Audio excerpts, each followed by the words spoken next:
Hi friends, welcome to நள்ளிரவு channel. ஒரு ஆத்தங்கரையில் 2 ஆலமரம் இருந்துச்சு. ரொம்ப தூரத்துலேருந்து பறந்து வந்த ஒரு குருவி ஒன்று முதல் ஆலமரத்துக்கிட்ட வந்து 2 மாதம் மட்டும் உன் கிளையில் முட்டையிட்டு குஞ்சு பொறிக்கட்டுமான்னு கேட்டுச்சு. அதுக்கு அந்த ஆலமரம் இதெல்லாம் முடியாது, கண் திஷ்டியாக சொல்லிடுச்சு.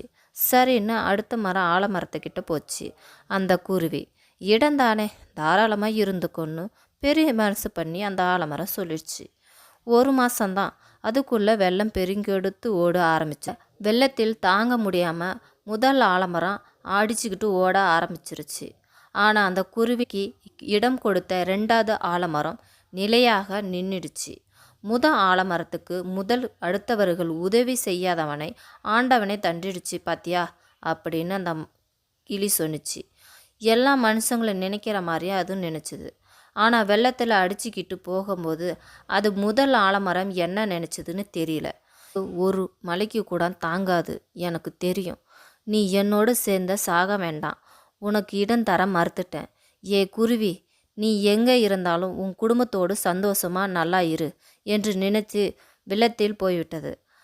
அன்பு நண்பர்களே, இப்படி தான் உண்மையான தியாகிகள் வெளி உலகத்தில் தங்களை காட்டுகிறது இல்லை. நமக்கு தியாகிய செய்யும் உறவுகளுக்கு உண்டு. நம் மகிழ்ச்சியாக நம்மை தியாகம் செய்யும் உறவுக்கு உண்டு.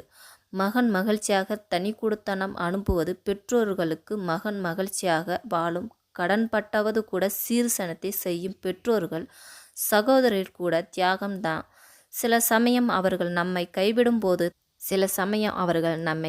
போது தோன்றினாலும் அது நம் நம்பிக்கையாக இருக்கும். ஆனால் கண்டிப்பாக தீமைக்காக இருக்காது. இந்த வீடியோ உங்களுக்கு பிடிச்சிருந்தால் லைக் பண்ணுங்கள், ஷேர் பண்ணுங்கள், கமெண்ட் பண்ணுங்கள், மறக்காமல் சப்ஸ்கிரைப் பண்ணிக்க. தேங்க்யூ ஃபார் வாட்சிங்.